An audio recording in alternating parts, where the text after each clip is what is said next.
Good evening, everyone. Welcome to the Oakland Chinatown Coalition hosted District 2 Candidate Forum. Welcome, welcome. I'm Janelle Chan. I'm the CEO of OCA-Asian Local Development Corporation, also known as EBALDC. We've been serving Chinatown as well as the Oakland, our fair city of Oakland for the past 50 years. We have the most affordable housing of any private developer, as well as providing homes for over 100 small businesses and nonprofits. Hello, my name is Ada Chan, and I have been a longtime Oakland resident and done many, many things in Chinatown: job training, affordable housing development, community planning, but all about how do we make Chinatown stronger and how do we make the Chinatown community stronger. So welcome. We're going to start the Candidates Forum. This evening, you will get to meet the candidates for District 2 Council Member and learn about their positions on issues facing Chinatown and our District 2. This event is brought to you by the Oakland Chinatown Coalition with particular support from Asian Pacific Environmental Network, East Bay Asian Local Development Corporation, OCA, East Bay, Asian Health Services, Oakland Asian Cultural Center, Family Bridges, AYPAL, and Oakland Chinatown Improvement Council. Yay! Good job. We also want to lift up our co-hosts who provided a lot of support to make this event happen.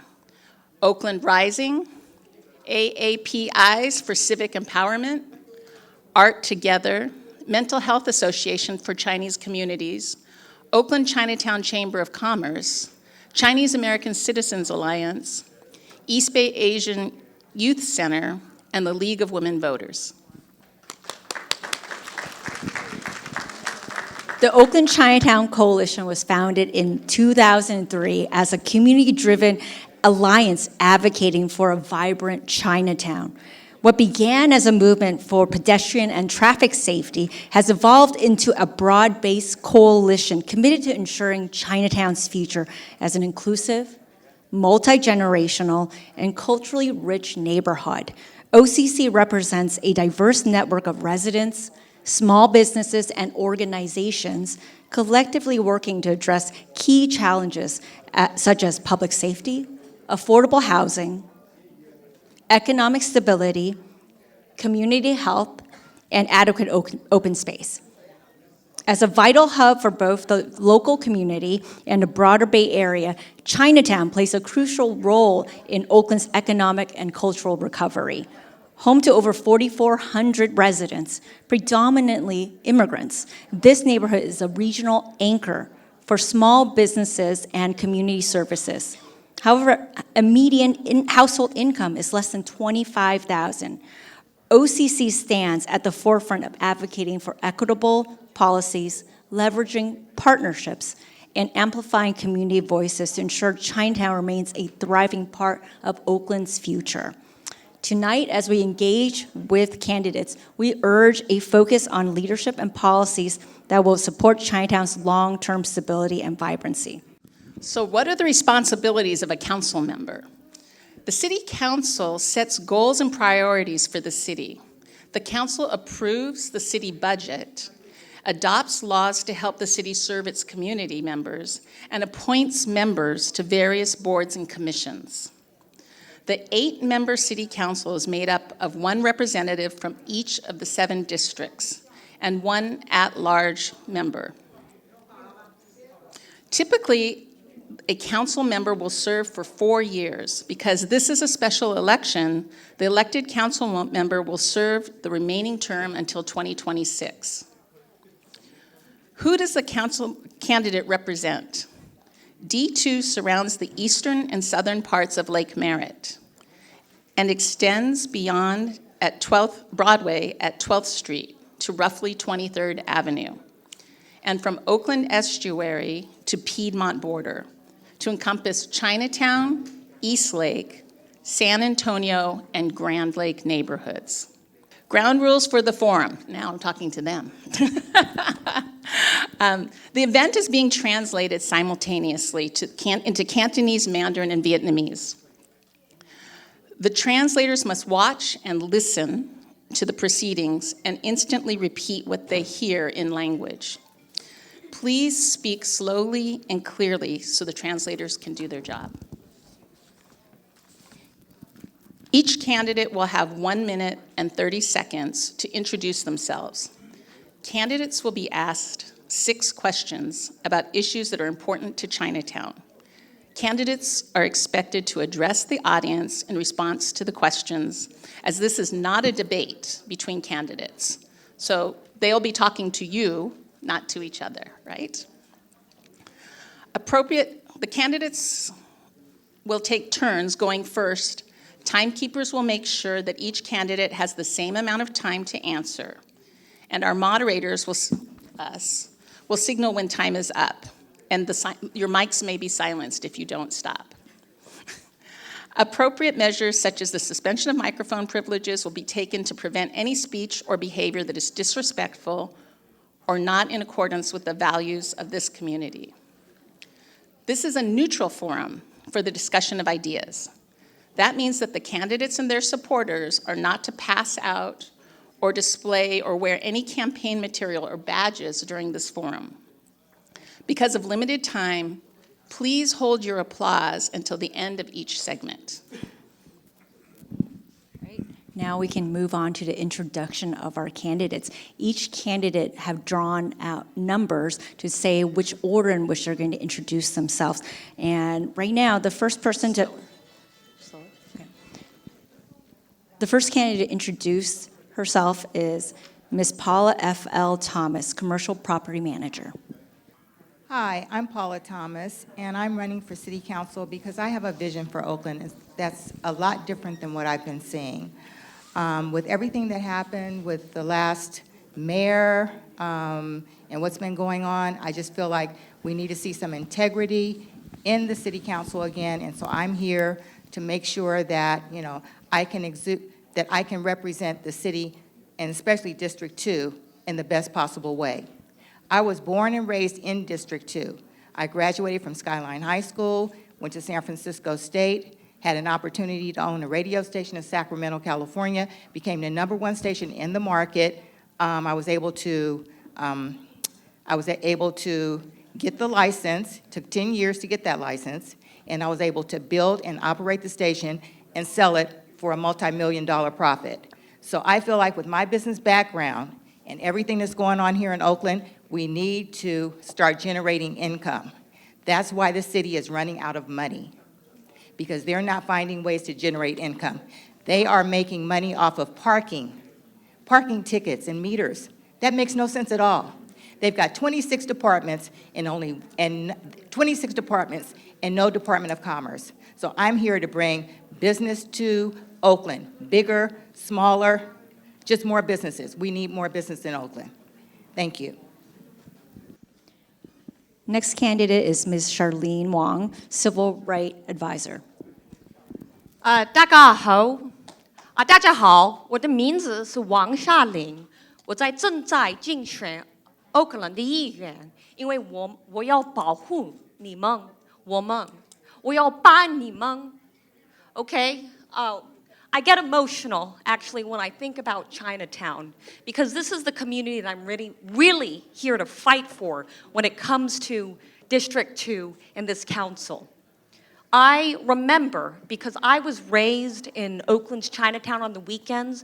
My grandparents lived in Oak Center Towers and they lived in St. Mary's Center. I remember a time when I came here on the weekends when Chinatown was so much more vibrant and it was doing so much better, and there was basic public safety. Now I see how the stores are closed up here in Chinatown by 3 p.m., 4 p.m., and people are living in daily fear. We have volunteer patrol teams, which I'm so proud of, but also that the fact that they have to step up and do this work means that our city is not providing basic city services to this community. And so I want to fight for this community. I've gone to Harvard University, I went to Columbia University, I've prepared to do this job, working in government, actually fighting for our community over and over again. Whether it was in New York City, when I went to these school desegregation meetings, they said there's too many Asians, in spite of the fact that so many of those kids were low income, Thank you, just Ms. like Wang. us here in Chinatown. Thank you so much. Thank you, Ms. Wang. Our next candidate is Ms. Kanitha Matoury, proprietor chef. Tôi tên là Kanitha Matoury, bố đi mình chỉ Kanitha Matoury. I'm learning. Originally from Cambodia, I speak Khmer. Any Cambodian in the house? No? I came from Cambodia, originally came here when I was 13 years old. Through humanitarian protection, was able to, both of my parents formed human right. My dad formed human right that's still standing. His name is Kai Matoury. My mom fought for abortion right, and they built hospital. And then we came here under protection. Thanks to the U.S., we were able to stay safe. I joined the military when I was in my 20s, did the Air Force for 9 years, studied finance at San Francisco State, and spent the rest of my life being a business owner, just right here down the street on Webster. 17 and Webster is where I've been. It's 18 years there. I had a restaurant called Spice Monkey. Many of you know me by. And I also have 2 daughters. I love Chinatown. I live right in front of Lincoln Park. It is really sad to see what is going on to our community. We are being terrorized and feeling unsafe. I walk the street every day. I see all my business and my working families are suffering. All our business are closing all across the board. And I am here to making sure that we're going to get service, which is essential. Clean street, restore all our businesses, and rebuild our community back. Thank you, Ms. Matoury. Our next candidate is Ms. Cara Murray-Badal, Housing Policy Director. Hello, everyone. Thank you so much for having me today. I want to thank all of the sponsors and thank the moderators and thank all of you for being here, and especially thank the translators who are doing the amazing work of helping everyone be able to understand one another. I'm from District 2. I was raised in this district, and I love Oakland. I've always loved it, and specifically this area has been kind of a home for me as well because it is a hub of true culture and identity in the city. And I don't think I recognized how special Chinatown was until I went to other cities. I did my undergrad at Stanford, and I have a master's in public administration from Harvard and a business degree from Wharton. But it's very rare to have a community like this one that is truly a functioning Chinatown. And I went to my first school dance at Lincoln, and I come here on the weekends still, and I work a block away. And so it feels really, really important to support the folks who live here for me. I understand the fear and the things that are happening, the public safety concerns that we'll keep addressing, but I also see lots of sparks of hope here. I see the way that you all take care of one another, and I think it's a model for other parts of the city. And I want to support the work that's being done and support the culture that exists here already. And the sparks of light and joy and positivity here, I want them to grow and succeed so everyone feels safe in Chinatown and everyone feels safe in the district. It's the most diverse district in the city, and so if we can do this well, we can do Oakland well, we can do the state well, and especially at a time when times are really hard outside of Oakland, it feels really important to save ourselves here. Thank you, Ms. Murray-Badal. Our next candidate is Reverend Kenneth Anderson, pastor. Nihama to all of you and to the moderators. Thank you again for inviting me. My name is Reverend Kenneth Anderson, born and raised in Oakland, California. I pastor in Little Saigon on 10th Avenue, Williams Chapel Baptist Church, which is 86 years old. I've been pastoring there for 15 years. We feed 700 people every first Monday of each month right next to our partner, La Clinica de la Raza. I recognize so many of your faces. We also are building affordable housing for seniors, 68 units that will be in District 2. I'm running for this seat because I care. I love Chinatown. I appreciate the culture. I am married, happily married to an Asian descent wife, and I have 3 daughters who are of Asian descent. So we are all people that care about one another, and we want to make sure that we work together, because working together makes things happen. So this is my concern, making Chinatown even more safer, and maybe having the ticket signs a little lower so people can see the time on them. Thank you. Thank you, Reverend Anderson. And finally, we have our last candidate, Mr. Harold Lowe III, financial planner and consultant. Good evening, everyone. Is this on? I don't need it, but if it's not, okay. Good evening, everyone. First, before I start, I want to apologize because I'll have to leave at 6 o'clock because I'm leading a conversation at McClymonds High School for West Oakland Construction, and I'm the facilitator, so excuse me for that. I've been coming here since I was a little boy, and when I see this audience, I think about people who look like my grandmother. In fact, one of you looks like my grandmother, and I'm not going to look at you right now. But I remember going to the garden park. Franco Gabo was one of the reasons why I was able to be on the Oakland Youth Commission. I'm a member of the Chinese Chamber now, although I probably owe some money. And I've walked with the Angels. I'm a part of the community. My kids, we shop here. And so I want to make sure that they understand that this is part of their culture as well. One of the things that made me run again, because you saw me 2 years ago, is because the needs that this community had were not met. And one of the things that was really important to me was to look and say that over in the last century, there were 500 Chinatowns in the state of California. And I look across this audience and I thank you, youth, for being here, because we don't see youth a lot. And I still have a son who's in school here in Oakland Public Schools. I worry about the Chinatown 100 years from now. Will it be here? Are we supporting the people who are here? You know what I stand for safety. You know, as a planner, I care about budgets. You know, as someone who's a business owner. Thank you. Thank you, Mr. Lowe. And now we'll move on to our question portion. Can I invite Diana Chan to ask the first question? Hello， 各位好，各位晚安好。我叫 Diana， 我已經喺屋倫唐人街住咗10年以上，但今晚出席呢個活動嘅社區組織成員之一。呢個社區嘅組織係為8名唐人街嘅居民、企業主同埋工人，以及受到兇殺、搶劫、襲擊以及槍支暴力等嘅社區成員提供服務。你將採取邊一啲嘅措施嚟實施全面嘅公共安全？多謝，多謝。Okay, so my name is Diana, and I have been a resident in Oakland, Chinatown for several 10 years, and I'm a member of one of the community-based organizations represented here tonight. These community-based organizations serve hundreds of Chinatown residents, business owners, and workers and community members impacted by violence, homicide, gun violence, robberies, assaults, and more. So what will you do to implement the comprehensive public safety? Ms. Thomas, you're first to respond to this. Well, what I would do about community safety, and it's a real problem all across, especially on this section of Oakland. Oakland has typically had some issues with violence, break-ins, and that sort of thing. But I think after COVID, things just got out of hand.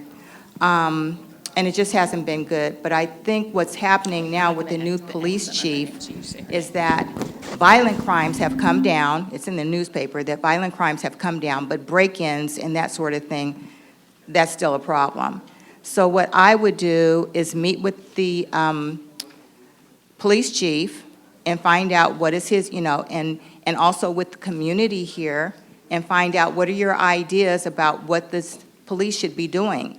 I know that for a while they had more community policing here in the area after there was so much, violence with people being attacked. It was horrible.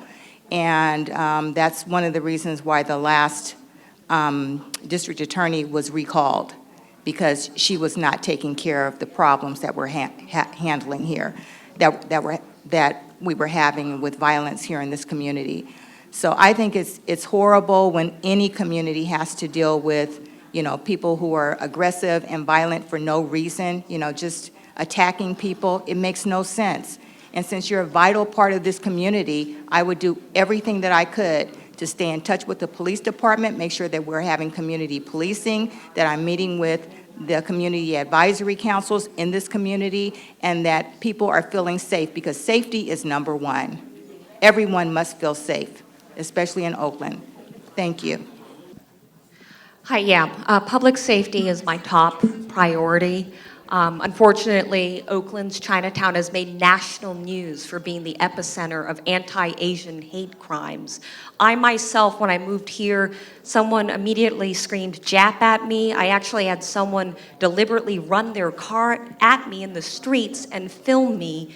And as a sick joke, I've experienced it for myself, that hate crimes that are here in Oakland, unfortunately, in spite of our amazing diversity. But the truth is that our community has been truly a target. And so I think there's a couple of things that we need to do here in Oakland. First of all, the 911 response rates are unacceptably long.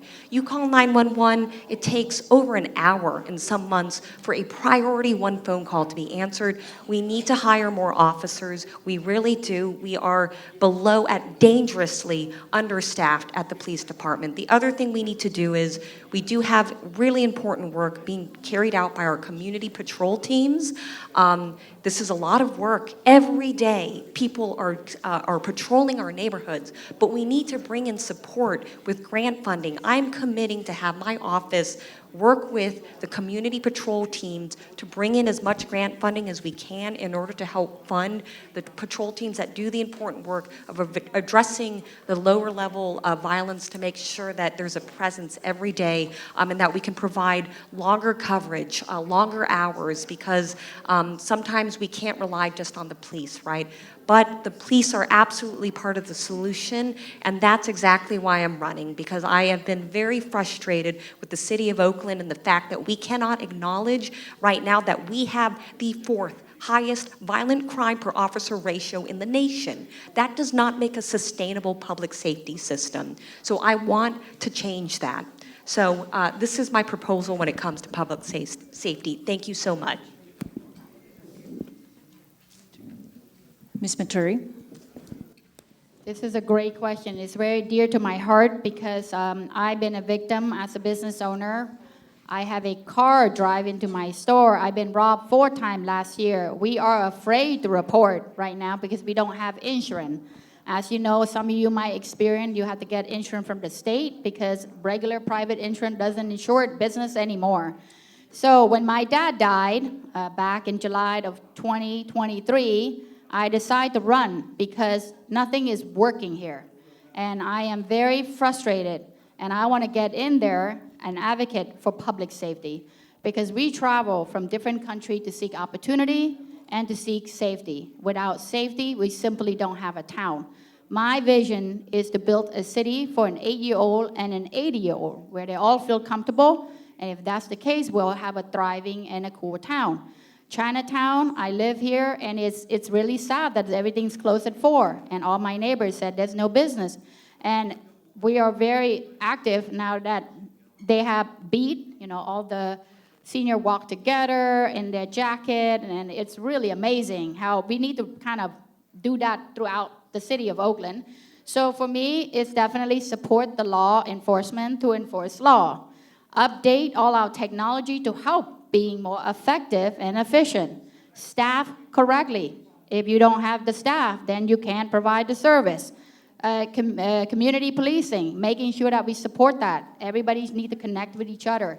And we need public safety in order to have a thriving town. Ms. Murray-Badal? Yeah, thank you so much for the opportunity to talk about this. So I've worked in public safety in a bunch of cities. I worked in Baltimore, Maryland, and Albany, New York. I led the transition team for the mayor of Boston. And then I was also on the Reimagining Safety Task Force here in the City of Oakland and ran their budget function. So I've gotten to work in a lot of cities on this issue of policing and trying to figure out how to keep citizens safe. I will say, I want to talk about the things that are amazing in Chinatown and the ways that you all have been resilient in this moment. You know, obviously there was the targeting that happened and the Asian hate that happened, and I think the brilliant, amazing part is the way that community rose in that moment. I got to watch Love Has Two Meanings, which I think was produced by AHS, and the tours that happened to understand, like, building community safety and understanding that from a holistic perspective is something that I think is enviable in lots of cities. It is an amazing force, and the fact that you have walkers here like Toy Shan, the fact that you have patrols inside of your own neighborhood and you have such strong community groups does support safety. And that said, there's still so much more that can be done and so much more that needs to be done. We talk about things closing early, and when I was on my walk with Toy Shan, what I was told is that a lot of folks don't feel safe being out at nighttime, especially if you're monolingual and don't feel like you can get the help that you need in those moments. And that is unacceptable. And so we absolutely need to figure out a public safety solution to that. I think that includes thinking about how we utilize our police officers. Everyone has talked about community policing, and that's really important. Getting more lights out and working on traffic safety is essential as well. And we have to be realistic that we're at a time where hiring police officers is really hard. And so if we can continue on that path, and we should continue to hire when we can, and also the community functions that exist inside of the city have made it so much safer and so much stronger, and we have to continue to build out that part of it as well. I think the last part is that we are hiring a bunch of new DAs, and liaising with the county is important too. Reverend Anderson. Thank you. When it comes to public safety, this is one of my #1 focuses as a pastor and what is considered New Chinatown, Little Saigon. I see so much crime, so much violence. And even as I come to Chinatown daily, I see beautiful, beautiful senior women that remind me of my wife's grandmother. And I can only imagine, what if that was her being abused or robbed or taken advantage of? One thing I will say, I feel safe when I come to Chinatown. 30% of the Chinatown, you all have patrol officers, as it has already been stated. And we must continue to know that if we don't look out for one another, not just in Chinatown, but all over District 2, things will only get worse. So we must make sure that we never walk in fear. We must collaborate and promote law enforcement and community groups to reduce the crime. And make sure that these people that are doing this, they do the time. No sense of allowing anybody to get out of jail when they've harmed innocent people. Mr. Lowe. Well, I think there are 5 things that I want to have happen. I mean, the first one is that I believe that we should fully fund the police department. And that means funding the academies and making sure that we have enough police officers to be able to meet our needs. The second thing is we have to figure out a way to make sure that we don't have any encampments in this community. Any nearby encampments have to go. We can't have transient people being at risk for themselves or for you in the community. The next thing is we have to figure out a way to keep you safe, and that means slowing down traffic. We know that a lot of the crime that happens in this area happens because of people being on vehicles, and they're going back and forth, and they're going to freeways. We need to make sure that we slow down traffic, and maybe that means turnabouts or having one-way streets, or having streets that are protected where there are no vehicles so that the elderly and youth can be able to engage each other. I think lighting is a huge problem. And I want to have a force to be able to look and see what we have for lighting in the evenings so that people are protected and they have an ability to be able to walk around. Finally, we have to do something to be able to bring the youth back. And so there's an OK program that happens in East Oakland where the police officers work with the youth. They develop a better relationship with one another, and those are where your future officers come from. The angels who are here, we want them to be able to understand what it is if they care about law enforcement, that they're groomed by those officers to do that. I think those are 5 things that we can work on quite immediately. We can talk about what the streets look like, because that's a safety factor too. And we talk about what potholes look like. We can talk about the idea of having more business here, because when Chinatown is full, you have less opportunity for people to cause harm to you. So there's a whole bunch of factors that we can talk about in those spaces. I want to make sure I yield the time back to other people right now. Thank you. Thank you, candidates. The second question is regarding housing. What do you know about housing and homelessness in our community? What actions would you take as city councilor? Who are your thought partners on housing, and who will you be reaching out to address the challenges you've identified? When it comes to housing, I am one that has been in the position for a decade now to build 68 units in District 2, Little Saigon, for seniors that are in poverty. Seniors are without housing right now at its highest. As council member, I would be sure to make sure that persons are educated to know how to qualify for these various housings, that they might be able to get in fairly and quickly. When it comes to housing, I'm not for profit housing. I want to make sure that housing is for all people, no matter what color they are. We're happy that we have various measures, Measure U, that is providing funds for various affordable housing. But we want to make sure that District 2 has all housing for all people, not just one ethnicity. When it comes to collaborating with organizations such as APEL and other initiatives, we must work together and make sure that they have a clear understanding when it comes to the location of housing, the need of the housing, and also making sure that it's fairness in the housing that is being given to all people. Ms. Wang. Affordable housing is so important for this community. My grandparents lived in low-income senior housing. We just heard the statistic in terms of how poor the Chinatown community is. That's why affordable housing and partners like EBALDC are so important. We need to make sure, especially with recently the regional affordable housing bond not being put on the ballot, that we find other sources to fund more affordable housing units here in Oakland. We could put a bond measure here locally here in Oakland to ensure that we fund that. The other thing is I'm proud to have worked in Massachusetts on reforming the homelessness response system. There are homeless Chinese and Asian Americans here in the city. And part of the issue is that people are being put on waiting lists instead of getting the help that they need quickly and with urgency.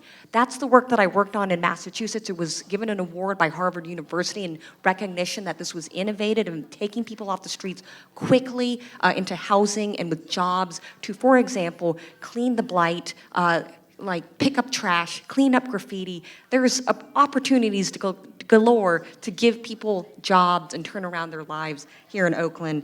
The other thing too is we do need to close the encampments. I was dismayed to see, especially in preparation for the Lunar New Year, the fact that encampments had taken over Wilma Chan Park. This is our treasured park.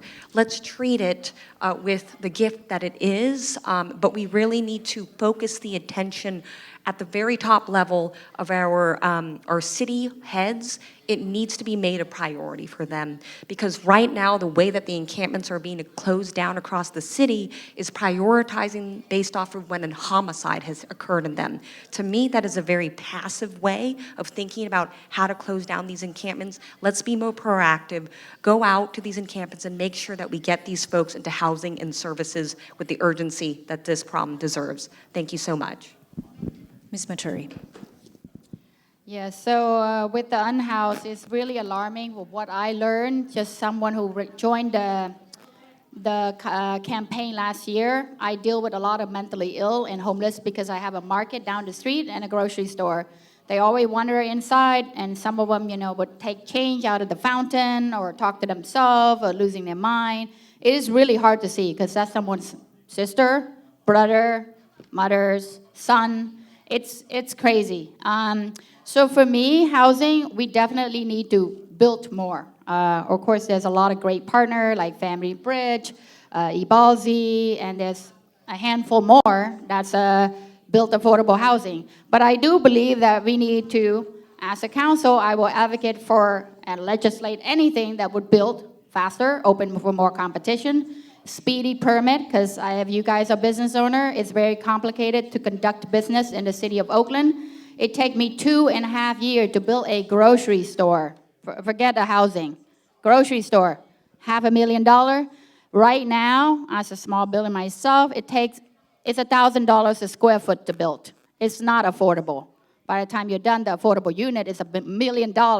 So more inventory at all level, subsidized, affordable, market rate, ownership path to owning their own housing.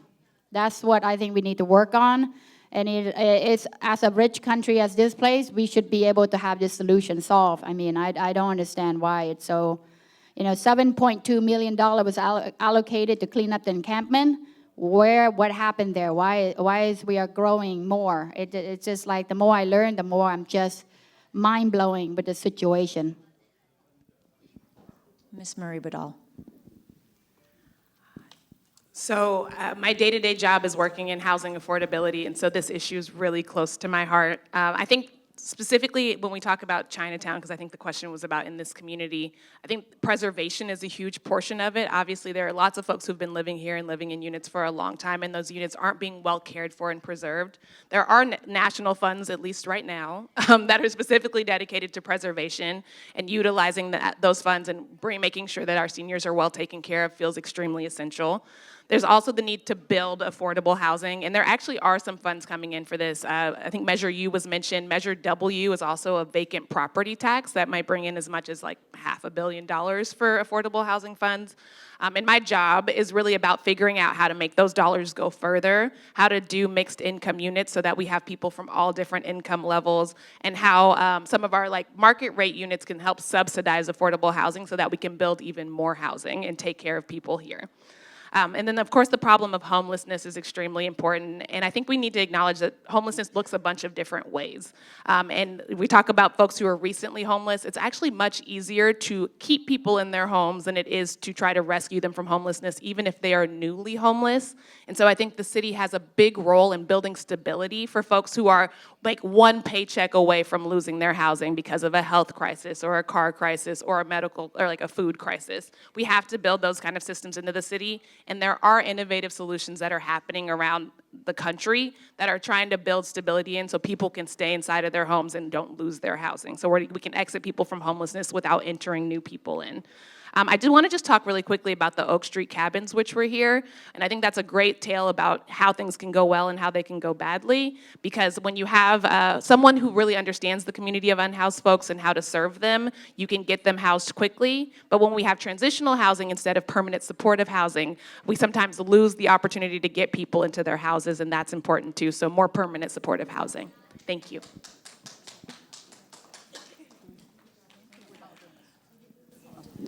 Ms. Thomas.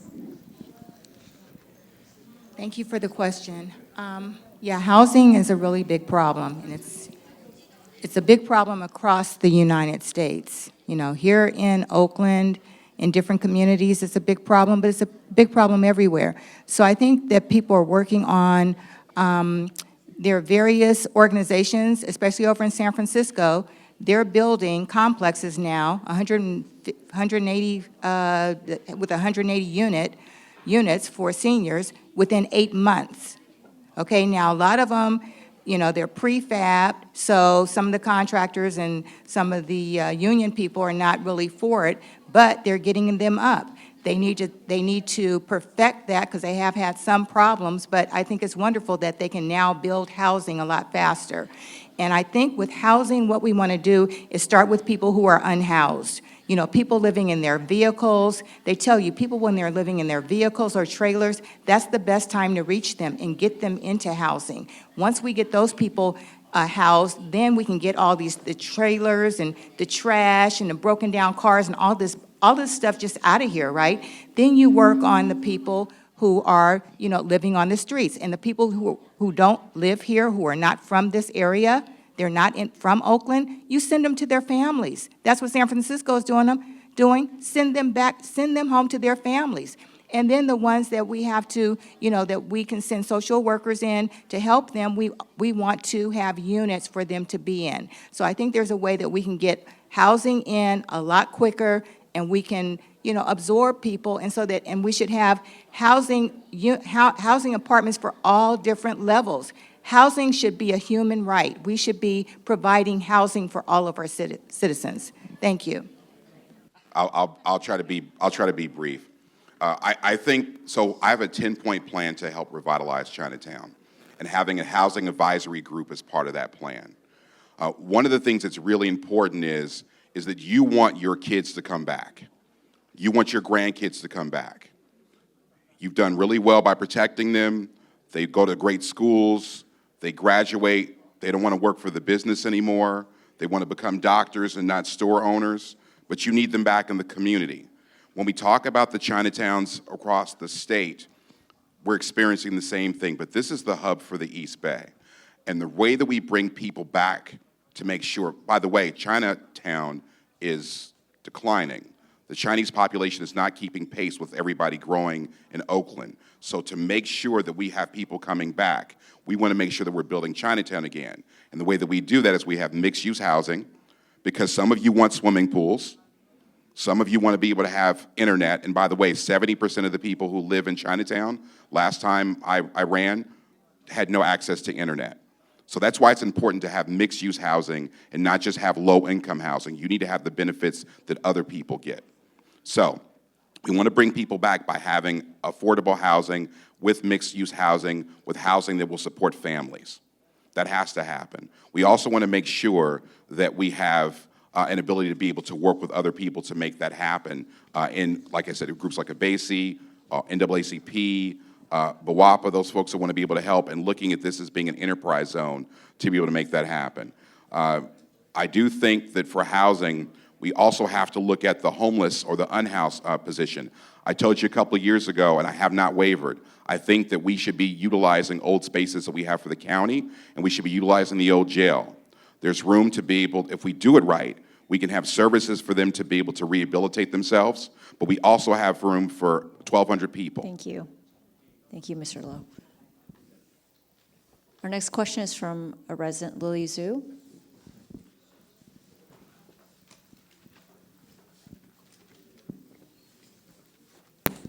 大家好，我叫丽丽，我是 APEN 组织的会员，我目前居住在 Oakland 的2区。我今天是有个双重的问题，第一个问题是是非题。市政府和社区一直在携手努力，致力于在今年破土动工的新建林肯广场公寓休闲中心内建设市府首个韧性中心。这个雄心勃勃的项目被立为市政府资本改善计划和社区的首要任务，旨在对已受信任的公共公寓进行现代化的改造，强化文化保护，并提升气候的韧性。我们能否指望你支持推进该项目，避免进一步的延误？第二个问题，就在几个月前，市政府大幅度的削减了对文艺和文化的资金的支持。作为一个市的议员，你将如何在未来努力保护该社区的文化身份？你会优先考虑哪些合作伙伴组织的和资源？谢谢。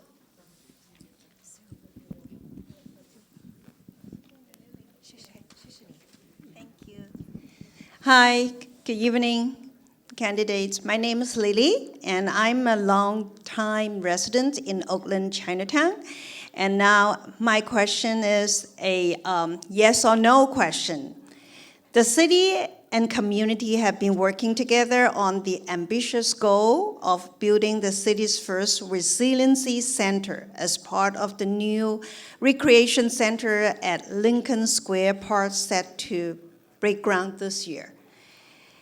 The ambitious project is a top priority for the city's capital improvements program and the community as it modernizes a trusted public park, emphasizes cultural preservation, and increases climate resiliency. Can we count on your support to push this project ahead without further delays? And my second question, just a few months ago, the city made major cuts to art and culture funding. How will you as a council member work to protect the cultural identity of the neighborhood moving forward? And what partner organizations and resources will you prioritize? Thank you. Yes, when it comes to the Lincoln Center, I know how important this effort is. It is going to be transformative for Oakland's Chinatown and bring us together and provide a space for not only just our youth, but as well as our elders to have really important programming for our day-to-day well-being. I've already been privileged to sit in on some meetings with Gilbert Gong and Tiffany Ang, as well as Karen Dia, who have been leading this effort, and I'm proud to support them.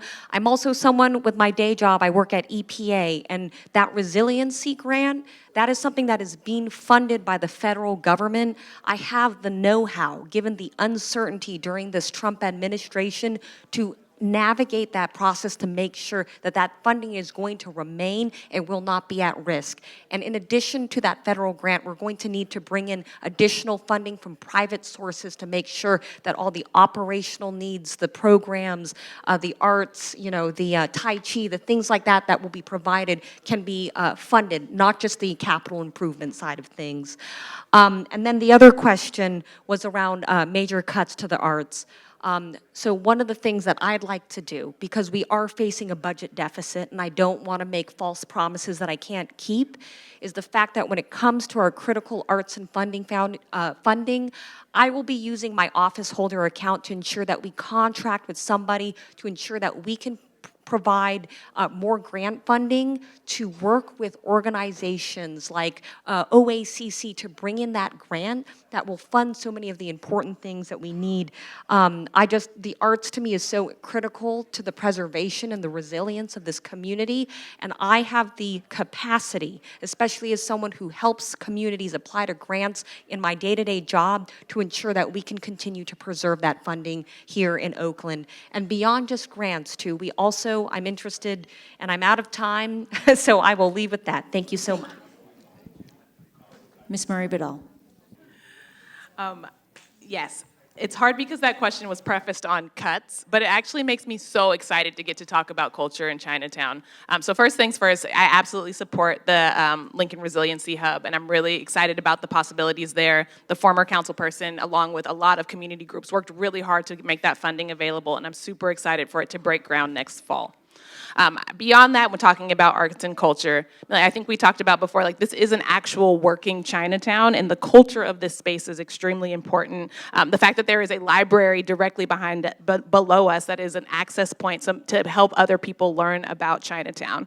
And I think Chinatown is for everyone. We absolutely have to protect the culture, but we also want to bring folks in. And when we look at the business opportunities, building opportunities for more businesses so Chinatown does feel full, but that those businesses are actually investing in Chinatown and hopefully can support the arts and cultural portions of the work being done here.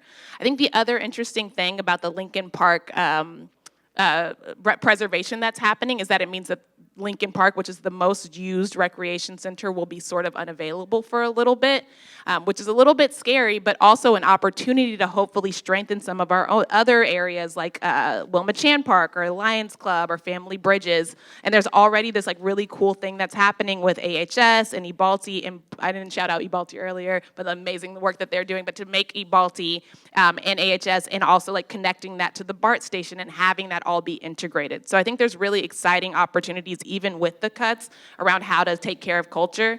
The last thing I want to say is, obviously, I am African American. Chinatown overlaps with the Black arts movement as well, and I do think it's extremely important to think about the fact that we are all folks who were just like have been marginalized in this community and can come together to build culture. When I came to the New Year Festival here, I was gobsmacked by like how good it feels when those cultures are connecting, and I really want to preserve that as well. Ms. Thomas. Hello. Yeah, that's a really good question. In fact, that's one of the reasons why I'm running for City Council, because I've been gone from Oakland for a while. All my family's here, but I was, in Sacramento, and I moved back last year. I moved back because there's just so much dysfunction, so many things going on, but the other thing I noticed is that the art and the culture is like gone. The recreation departments that we grew up with, that I grew up with as a child, they had so many programs for kids. They don't offer any of that anymore. They would take us on day trips. They would just do everything. We'd be swimming, we're sports, art, music, lots of stuff to do. And that's why I will support everything that this community wants to do as far as the Lincoln project funding. I will support all art programs and projects, because I think it's vital to the just to the flow and just for the survival of our community. That's what makes us so rich, and that's why there's so many great people that come from Oakland. Sheila E., she's a great artist. Prince, he used to come here to get all of his his musicians and stuff. We have great athletes. There's so many great people that come from this Bay Area, from Oakland, and so I will do all that I can to work with different community organizations and with the community to make sure that we are expanding those organizations and that we're growing. And I've done contracts, so I know where the money is. Department of Justice has a lot of money for security for different communities, but also there are a lot of state contracts and grants that are available to help our communities and enrich our communities with more art programs. Thank you. Yeah, this is very exciting. I remember coming to see the planned reveal. I think it was in Peony when the fundraising, and it was a drawing. And I think I volunteered to pour wine or something. That's many years ago. So I cannot wait to help push this process forward. I do believe that a healthy space for the youth and the senior is something that's very important. I literally live across the street. I moved here 6 years ago, and I fell in love with Chinatown. And I think that having a new center is going to be really amazing. For the business to preserve, for sure, support the business that's still here. Some of the business have been here for many, many years. They are like the multiple generation. We definitely need to preserve them and support them and incentivize them to stay around, because business owner work tirelessly, like myself, for many, many years. I own a restaurant for 14 years and still a market. So keeping them some kind of incentive and clean up the street. I'm looking at policy like advocating for incentive, for credit, for property owners to clean up blight. And there's a lot of graffiti, board ups, and vandalism all over Chinatown that need to clean up. And so when we walk the street, we can come and do business every morning. We feel proud and clean. Looking at also a way to get grant, or working with private, Green Line Capital, who are funding access to immigrant and minority owns, and providing this access to making sure that doing both with the landowner who have empty storefront, and to give them some kind of incentive to work with new business that can come in and kind of plan their business there. I have a lot of idea. I'm a creator and builder. I'm a business owner, so I'm excited to work on this kind of project. Reverend Anderson. To the support of the wonderful plans for the Lincoln Park preservation, I am absolutely supportive of it. When you go to various cities, you just about will have a Chinatown. That is remarkable. All around the world, just about, there's a Chinatown. And you can learn about the culture. I was speaking to some college students that are going to Cal Berkeley as we speak. They're freshmen. And I asked them where they were living and why they didn't want to live in the dorms. And they said, oh, well, I'd rather live close to Chinatown because it reminds me of home. And they were very, very excited that they had some form of culture that they were able to connect with. As it was mentioned, African American and the Chinese culture have celebrated their history in the month of February. When it comes to cuts, when it comes to the cultural arts for the young people, it would be nice that if we have so much funds available for these kind of arts, that it could be shared among a variety of cultures, but Chinatown being the model to see that they are very, very indebted to their children and to their children's children. So I think if we collaborate and continue to work together and make sure that our young people are our future, and when it comes to Chinatown, this is such a rich, rich history that should be a model to all cultures in all kinds of cities. Mr. Lowe. Thank you. First, if you saw me doing this, it had nothing to do with you. I'm really late for my meeting, so I wanted to make sure I answer this last question because it's very important to me. Yes, for the link in resiliency. The next thing is art is very important to me. There's somebody in the audience here with me, and we served in the Plural Arts Gallery Board for several years together. I was the treasurer, and I was also the president of Pro Arts Gallery. So I understand what the impact is for art in our community. One of the things that's interesting is that art is also part of my plan. And so when we were talking about what it is to be able to preserve art, I do think that there are resources that we can use in the Parks and Recreations group to be able to augment that, and we can have students participate in art there. Also, I'm fortunate enough over the last dozen years, I've helped raise $10 million for philanthropic efforts. I helped raise $750,000 last year just for Oakland Lacrosse. And by the way, Oakland Lacrosse started in Chinatown here. So we were able to get youth from Oakland to participate in those sports. So when we talk about arts and entertainment and engagement, I'm already doing that work. I want to make sure that we talk about making sure that we have those centers where we can participate. And again, thank you so much for having me today. You know I'm not going to leave you. I've been here my entire life. I just wish I could answer some of the other questions, and hopefully we can have a conversation at another time. Thank you.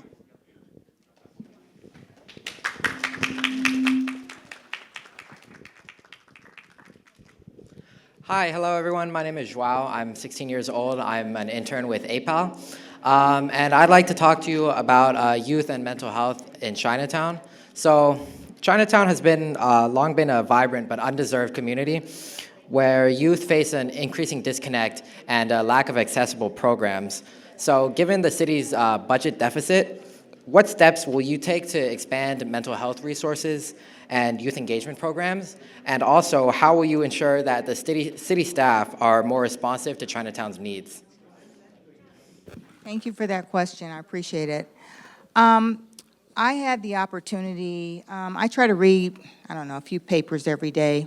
Chronicle is one of them, New York Times, Philadelphia Inquirer. So I try to just see what's going on across the country and here in the Bay Area. And in reading the Chronicle, I think it was October of last year, I have the article here with me. October, there was an article about the Asian Health Services group, and it's down here in Chinatown. And the lady who is actually over the group, she has taught people how to, she's trained people to provide what they call lay counseling. And I think that is so groundbreaking. You know, that's something that can change a lot of things because that's what people need, you know, and that is happening here in Chinatown, that people are taking care of each other. Because a lot of people, not just in the Asian community, but a lot of communities, in the African American community too, they, you know, are people reluctant to seek seek help and ask people for help for whatever problems they may be having. So the lay people here, I guess, meet people where they are, find out what their needs are, if they need help getting,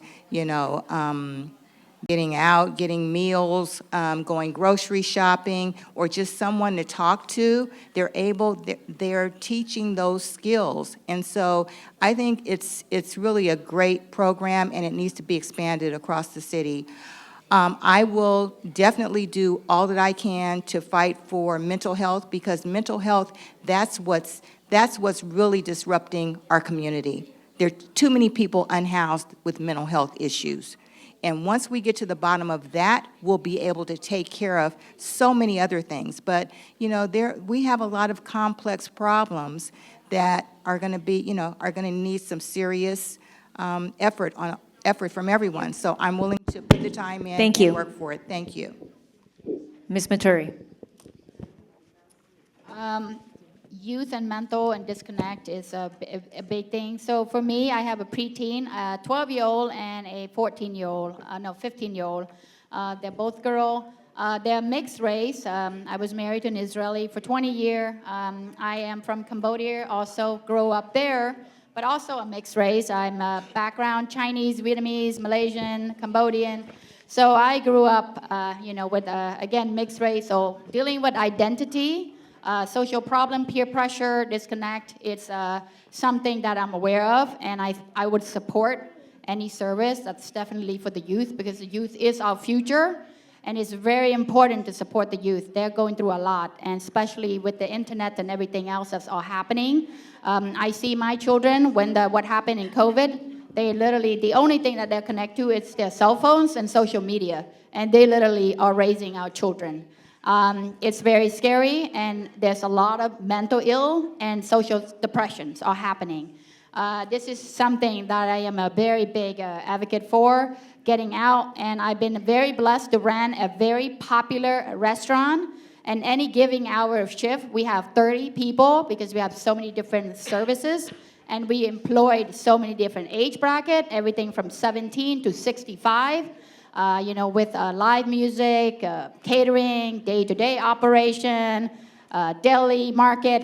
So that's just the kind of space that we want to bring back. If we can restore some of this business to stay alive, the coffee shops and restaurants, which is all dying all over the street, these are positive space that they can go and get connected. And we definitely need to support all that, and especially senior with youth. I think in this country, there's not a lot of senior and youth are kind of hanging out together. Like in my country, all the grandparents live together and Thank you. more interactive. Reverend Anderson. What a wonderful question. Our youth are today, not tomorrow, and mental illness is real. As a father of 3 biracial daughters of Asian descent, 10 years old, 2 years old, 1 year old.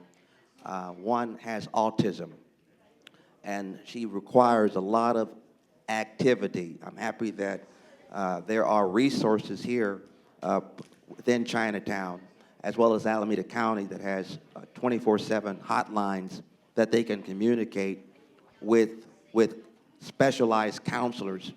At our church, we opened up a cafe right next to La Clinica de la Raza, which will provide jobs for young people, and as it was mentioned, for seniors. It's important to realize that the problems that you might have faced when you were young are no longer the current problems of today. So you have to be very, very patient with acknowledging that you have a problem, you have a mental illness. So it's important for us to acknowledge that this is a need for us to invest in our young people and have them be involved. And when you hear about their problems, let it not be something too harsh to our young people, because when you're very harsh to them, they won't listen to you. So you have to hear them and then find resources that will help them, and then make sure that they feel very loved. And I believe young people and seniors are the best combination because you get a little bit of everything at one time. Ms. Wang? There's two parts to this question. First, how to bring more mental health resources at large here to Oakland. First, I'd like to push, because it is part of the key responsibility of the county to provide health services as well as mental health services. We have programs like Macro here in Oakland that need to be co-administered alongside the county, especially when we're facing a budget deficit, to bring in those resources and to also improve the delivery and reform that Macro program to be as best as it possibly can be, so we can take those who are mentally ill off the street and get them the services that they need. We also have at the Alameda County level something called the care court system, where we can help compel people and get people the substance use treatment that they need, as well as the mental health treatment that they need. When it comes to the Asian community in particular, mental illness, unfortunately, is incredibly stigmatized. I see Elaine Peng in the audience. She heads up in such important work with mental health for Chinese communities. This is the kind of work that we need to uplift here. My own family struggled with mental illness and saw the fact that we don't have culturally appropriate services. And so often that leaves devastating impacts on our families. It really does. And so what I'd like to do is really push to ensure that whenever there is public funding that our community is thought of, because I used to sit on the board of the Family Violence Law Center because of my own experiences with domestic violence. And what I saw in that social service is that we had services being provided here in the city for those in English, those in Spanish, but there was nothing being provided in Asian languages. That is a shame. It really is, because we know that our community struggles with domestic violence. How could there not be that service available in our language? And so I pushed from within that position of power to make sure that our community could be served. Thank you so much. Ms. Murray-Badal?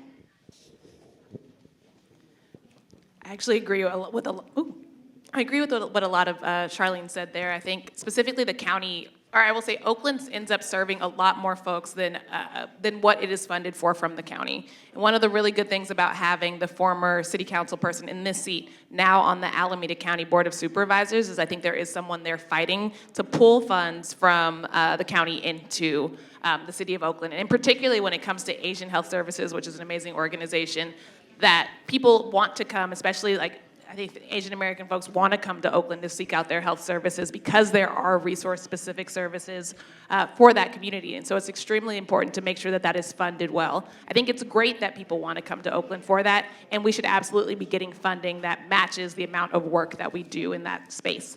I will add specifically about young people I think broadly, but also specifically in Chinatown, our young people just experienced a pandemic while their brains were still developing. They have had an extremely rough go, and it is extremely important to figure out how to support them in this moment. I also have siblings who are quite young. My dad made some choices, and so I have a 16-year-old brother and a 13-year-old sister, and I'm obsessed with them. They are my favorite people on the planet, and they are deeply, I think they have a deep disadvantage in terms of the way that they are being raised, and that third spaces, like places like parks and social spaces, are just not as well utilized. And so I think having these really incredible specific mental health services is huge, and also having like spaces for our young people to build together and to be outside and to get outside of their homes after experiencing something so traumatic is like an obvious thing. And it's like one of those pieces where if you try to pull out one thing by itself, you'll find it hooked to everything else in the universe.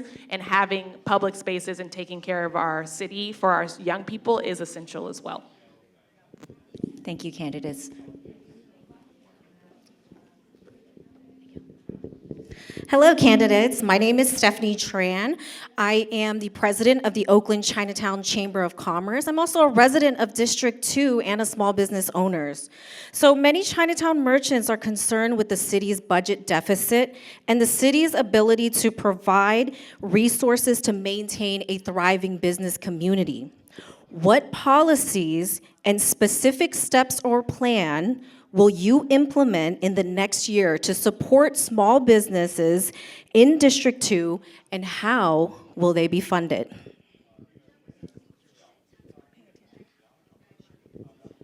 Ms. Wang, please start. Hi, yes. I really, this is one of my priorities to ensure that small businesses can thrive in Chinatown. Here's a few things. First, we know that the crime has been really one of the key issues that prevents Chinatown businesses from succeeding.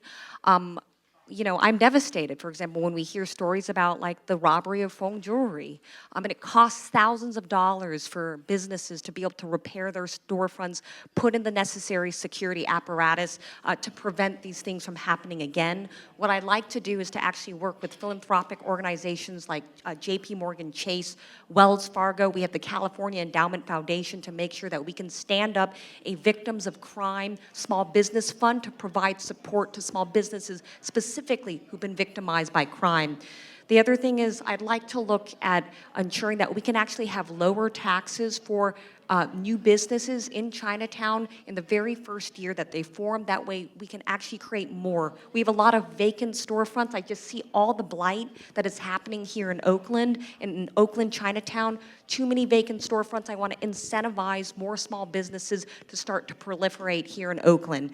The other thing that I want to do is one of the reasons that we don't have enough foot traffic here to Oakland is the fear of crime. Like, let's create partnerships with Uber and Lyft, as well as DoorDash. I notice not enough of our small businesses are actually using delivery services. Let's do that, and so that more of our small businesses have the ability to use delivery services and bring in more business, even when we don't have the foot traffic that we need.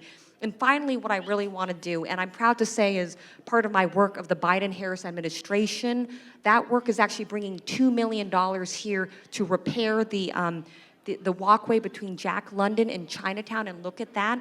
We need to have investments to create a more friendly urban environment here to Oakland, in Oakland's Chinatown. Thank you so much. Ms. Thomas. I really think that's one of my favorite areas is business.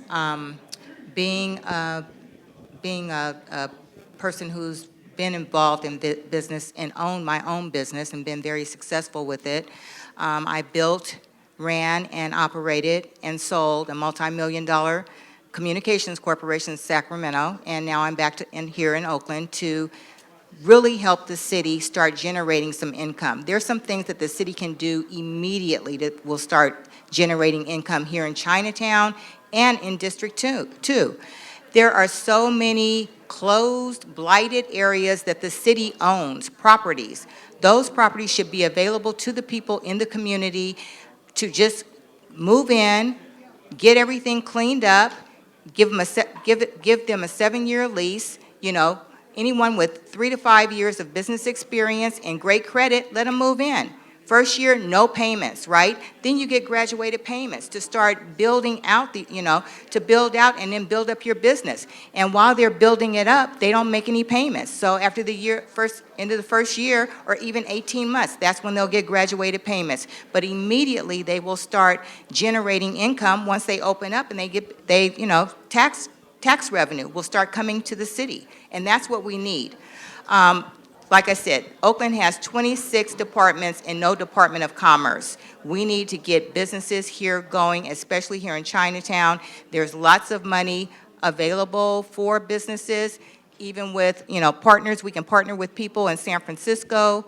There's a lot of money that's out to help people build businesses, and I think Chinatown would be great would be able to receive a lot of that money and then build out Chinatown and make it more, more fruitful for everyone. Thank you. Ms. Matoury. Supporting small business is my jam. So I like to say I have book smart and street smart at the same time, and it's been a blessing because I did have the opportunity to go to school right after the Air Force and studying finance, which is money and budgeting and resource. I like to say I survived the most difficult business, which is called restaurant, for 14 years, not because I was a Michelin star chef, but I was very good with people and budget and money and very creative, and that's what it is. And I bring the right people to perform a job, which is beside food and drink, which is what every restaurant, but it's all the different things that's come with it. So what I would like to do for the small business community, which is, there's so many different things. First of all, we're going to need to start with clean and safe street. And that's going to be a big thing because all business are pretty creative. And some of them, as you see, even though they've been in business for 20 years, they're going out of business. It's not because they're not creative and not because they're not great. It's just because that the city have failed them. So we need to clean up the street and safe street for all the business to thrive, for shopper to feel safe. So people feel safe to come down and shop and not like, oh, well, my car's going to get bipped or I'm going to get robbed along the way. Looking for resources to help, like private resources, like I mentioned some, Main Street Launch, Green Line Capitals, and many more. I was in the Air Force for 9 years. I was sitting on a board with some of these funding because there's like, how do you call it, tax and fee that's coming from different sector, like, you know, guns and alcohols and different things that you can tap into. And you can look at my website. I'm going to launch all of that. And what else? Incentive program for people to shop local. Because I believe if you shop local or keep your money here, and it will strengthen your community. Because if you shop somewhere else, all your tax dollar is going somewhere else. So having some kind of incentive program for people to shop local and keep it local. Reverend Anderson. Thank you. I'm very in the category when it comes to small business as a pastor as well as a owner of a cafe. It requires safety. People are not going to come to a church. People are not going to come to a store. People are not going to go to a restaurant if they don't feel safe. And if they don't feel safe, that means the business doesn't thrive. So I want to leverage programs, as my components have mentioned very well, programs like the Oakland Business Sustainability Program to help local businesses thrive and grow. There should be also opportunities for owners that happen to be women, to give them more support, or either people of color. We must make sure that we find various resources that can provide lighting. I remember the City of Oakland had programs like that for small businesses. If you needed more lighting, that's something that businesses really need to see lighting when they go to their places of choice at night, that they feel safe when they're going in and when they're leaving. Also, we must make sure that we be our brother's keeper.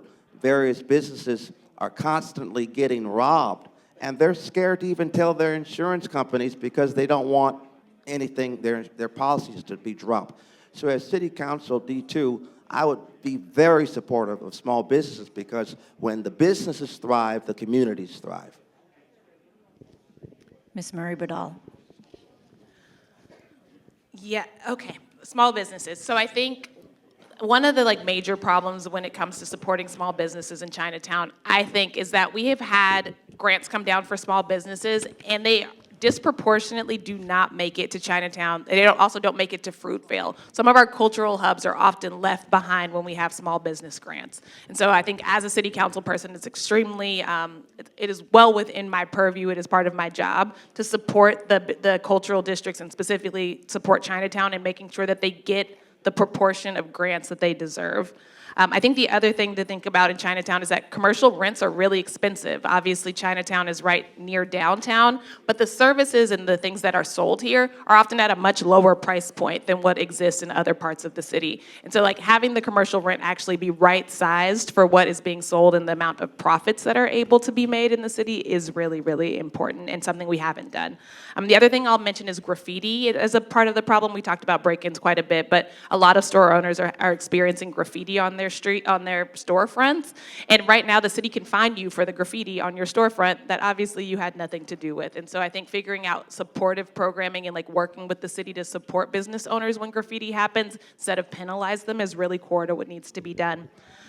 The obvious other thing is that there are a lot of legacy businesses here in Chinatown and people who are aging out of those businesses. And so we talked a little bit about, ideally you would have family who would take over those businesses, but when that's not an option, there are like programs that work on training employees to do that work, or even working with someone else outside of the business at the moment to come in and take over the business so we don't lose these small businesses that are already existing as folks are getting older.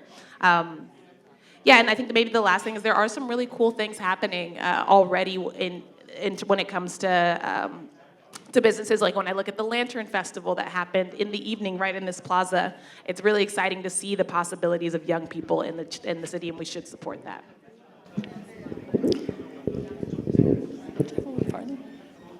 For a final question, we are grateful that Oakland is a sanctuary city and that we now have access to a rapid response hotline. What will you do to help immigrants at risk of deportation get access to linguistically appropriate services, such as Know Your Rights education for undocumented API immigrants? Regarding the tragedy that is taking place in our country when it comes to immigrants, it is absolutely heartbreaking to see families and children being deported back to their countries. It's important that we as citizens and persons in government of City Council make sure that it's an obligation for public buildings, public parks, that you have some form of Know Your Rights mandatory, that people can be able to come, rather it's to your synagogue, to your church, to your local community park, and advocate and make sure that they know their rights and that they cooperate correctly and not walk in fear. I think it's important to not focus on one culture. I think we should focus on all cultures right now that are being considered to be sent back to their home if they are not a permanent resident of the United States. Ms. Thomas? Immigration and deportation has gotten to be a very serious problem in the United States of America now. And I think it's a blessing that we're all here in a sanctuary city. And the thing that we need to do is to work with law enforcement, work with our communities, with the city council, and with groups that are working with people to make sure that they're not being, deported by ICE. And also protesting, places like Dublin. They're trying to turn that into a center where they're going to send everyone before they deportate, before they send them out of the country. I think it's horrible.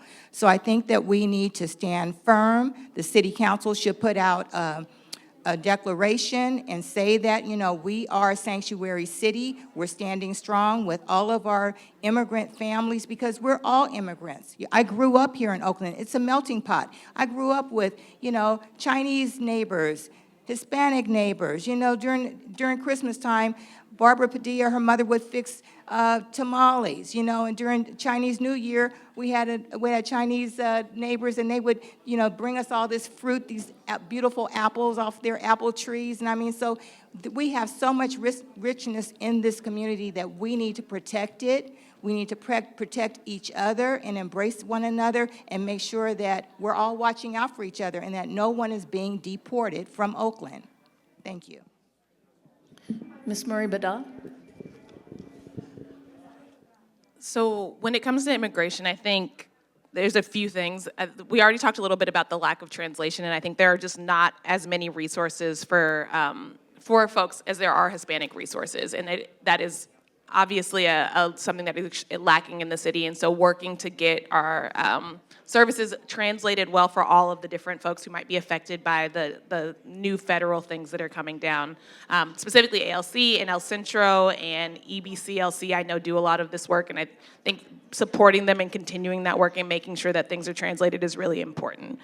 Beyond that, though, a sanctuary city status is great. It means that our police officers will not deport people themselves. But we also work with CHP, and there's been calls to bring the FBI in. So we have to be thoughtful about the people who we allow into our city in order to protect the people who are already here, which is essential. I think the other part of that is that community is really, really essential when it comes to bringing a brave face in and like supporting our immigrant neighbors. I think having a county-wide response is essential, because Oakland is a small city, but when we put ourselves in the context of the greater Bay Area, we have a lot of power and we have a lot of resources. So coordinating with our neighbors to be really clear about the way that we're taking care of our immigrant neighbors is essential. I think the other part of that is making sure that all of our neighbors are aware of what's happening in communities, and there are networks to communicate inside of neighborhoods and cities. I've heard it talk of like a hotline potentially. I think it's even more effective when we can utilize neighborhood precincts and community groups to get information out quickly. And just reminding all of Oakland citizens that when we don't take care of our immigrant neighbors, it puts us all at risk. I think the thing that is happening now nationally is that there's a lot of policy that is divisive, that is hurting specific communities. And if we don't stay together, then we are at risk of losing every community. And so for me, it feels extremely essential to get everyone involved in the response and take care of our immigrant neighbors, which is part of like making sure that Chinatown is well integrated with the rest of the city. Ms. Matoury. Hello. As you guys know, I am the only immigrant here. I came here when I was 13 years old with no English. I did not speak English at all. I was shoved in a plane with a couple UN and arrived in the US. So for me, it's very, I would love to protect every immigrant. I believe everybody here is coming from somewhere except for the native, or else we're all immigrated from somewhere and just, different time. So for me, the sanctuary city, I'm so glad that in this very difficult time of our country, we are living here in the Bay Area. So I would work with all and get to know every program that's already exists, that already working with all the immigrants that is in this situation, making sure that they have the access to all the different help in terms of like attorneys and different law protection, knowing their right in every language. These are very sensitive time, and these are very vulnerable time, and I have experienced those myself. As a humanitarian protection, which is on my website, I published the paper that I came here with, is I didn't have the right to become a citizen. It took me forever. I became a citizen like in my 20s. But again, knowing your right and being able to, following the laws. I was in the Air Force, and all the different things is very important. So making sure that we're reaching out and making sure that everyone know what is available to them. Ms. Wang. Hi, yes, so I was privileged when I served in the Biden-Harris administration on the White House New Americans Task Force, and part of my work there was really ensuring whether you're undocumented or documented, immigrants need something, they need legal services, because the legal American system is confusing enough as it is to navigate. It's even more dangerous and more confusing when whether you're undocumented or you're a legal immigrant, very confusing. The other thing is it's specific to the Trump administration. Not only are they deporting undocumented immigrants, but the Trump administration is racking up a trade war with China.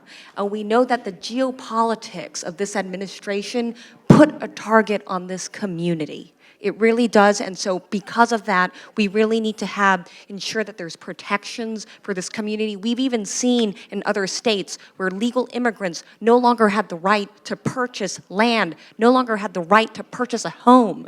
These are the things that we're going to need to push back against as an Asian community here in Oakland, Chinatown. But beyond just the fear of deportation, there's also the reality that day to day, what people really need to get by is jobs and employment. And so I really want to ensure that our immigrant-owned businesses, that when we're talking about support for small businesses, that we ensure that the immigrant community, folks who do not speak English, are provided the necessary city services in order for that business owner to thrive, and therefore them to provide gainful employment to those who are both documented and undocumented immigrants. Finally, I just want to say that even directly within the city government, we have the capacity we should pursue the capacity to be able to hire immigrants directly into the city government, including into first response services that are especially critical during this time when undocumented communities do not feel safe calling 911. Thank you so much. Thank you, candidates. We've arrived to the closing comments by our candidates. Each candidate will have 2 minutes on the clock for their portion, and we're going to go in reverse order from their introductions, starting with Reverend Anderson. Again, thank you so much for having me to be a part of this beautiful august body of beautiful individuals. Again, I am running for this position because I care about Oakland. I care about District 2. I have served with several mayors. I've served with several council members of District 2 throughout the 15 years that I have pastored. I'm building affordable housing for seniors right in Little Saigon. We feed the less fortunate every first Monday of each month. Over 700 people come to our church. We also have a school we're starting in a couple of months for little children. Right in District 2, we're partners with La Clinica de la Raza, who are leases from us. So we're I'm very involved with District 2. At the end of the day, whoever is the winner for District 2, I am still going to be in District 2, and I want to make sure that Chinatown, all of District 2, is safe, and that they are valued, and that it's not just what Crocker Highland has to say, but what about Chinatown? What does Chinatown needs? Because if we don't help one another as a district, things will only get worse. So I'm asking for you to vote for Rev. Kenneth Anderson come April 15th. Thank you. Ms. Badal. Yeah, thank you all so much for having me one more time. When I look out into this crowd, I see so many familiar faces of folks who are working inside of Chinatown and who are committed to Chinatown. And so it feels really exciting to be in this room with all of you, because I'm really excited for what we can build together. And I think it's absolutely the role of a city council person to work to understand the needs of the community, work with the community groups, and then try to support that as best we can. And I'm deeply committed to doing that inside of Chinatown. I love this district, and I love the work that's being done here, and I think we have a real opportunity, even though things are hard and there's budget cuts. I think the work that we are all doing and the investment that we all put in is a core to the possibilities in the future that we want here. And so I'm really excited to do this with all of you. Thank you so much. Ms. Matoury. Well, as you know, this has been a great journey for me. Back in, when the car crashed into my store just down the street on 17 and Webster down here, that day was not just a wake-up call how our city is so broken and there's so many things that needed to be changed. And then when my dad died in 2023, that was enough for me, that I realized that I had to step up and do something, because the guy built human right for us the ability to vote. So please vote. April 15, vote for Kanitha Matoury. And here's the reason why. I've been here for 20 years, just down the street. I have lived the experience that you live every day with you. I share the same problem on the other side. And I'm an immigrant. I live in Chinatown. And we know the same struggle. So I am ready to go into City Hall. It takes one of us to represent all of us. And I'm going to go in there. We'll prioritize you is the priority. And what Oakland needs to provide is called service. What I have chose to do for 18 years of my life is to provide service in the food and beverage, entertainment, and art. And now I am ready to make our city a better place to live, so we can all thrive and where we can all love where we live. That's my campaign slogan. And the core issues is what I'm going to focus on is my 3R, which is restore public safety, revitalize all our small business, and rebuild connection through our community. And that will be all my focus. Thank you. Ms. Wang? Hey everyone, what's really important about this election, especially for the Asian community, is that if we do not get an Asian representation on the seat, we will have no one in our city leadership to represent our voices. And that's really important. I have spent my career seeing how when there is not someone who's in the room who really understands our struggles, the way that we get overlooked for services consistently. Whether it was what I told you about earlier, about when I went to a school meeting, they said there's too many Asians in this school, even though most of those kids were on free and reduced lunch. Or at the EPA, where I discovered that Asian American children actually have the highest exposure to lead in our lead levels. And yet at the EPA, there was nothing that said that acknowledged that in our materials. Or in the Biden-Harris administration, where I fought to ensure that funding would go to Chinatowns when we were talking about restoring communities that were destroyed by the highway system. I have consistently been that fighter for the Asian community, and I want to do that in this role. But I'm not going to be able to do it if you don't get out and vote. Okay, that's very important. So tell your friends, okay, you got to get out the vote. Our community often just gives up and says, we don't want to get involved in politics. This is the reason that we have no power and nobody really listens to our needs. So get out the vote, tell your friends, tell them to vote. Okay, I'm telling you, even if you don't vote for me, it is so important that this is America. Okay, we have to engage in this political process, and I'm asking you to definitely exercise your right to vote. Tell your friends, okay? Very important. And 投票4月15号，谢谢。投票，王莎玲。Ms. Thomas?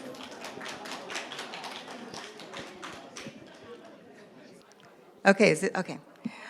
I just want to thank you so much for having me here, and I think it's an honor to be running for District 2, my favorite district in Oakland. I think we have the best and the worst of Oakland right here in this district. We have the lake, we have Jack London Square, we have Lakeshore. It's just so much that it's so vibrant, and we all make it special. And Chinatown has always been very special to me because growing up, my mother told me that my grandfather built a lot of the restaurants here in Chinatown.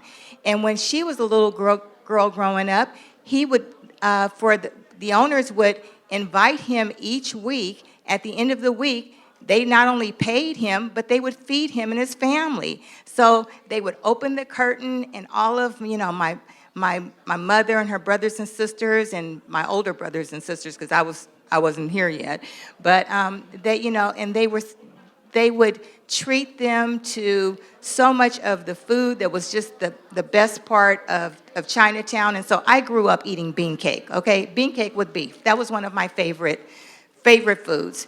And I just love Chinatown. I love Oakland. I think that I can bring a new voice, a new vision.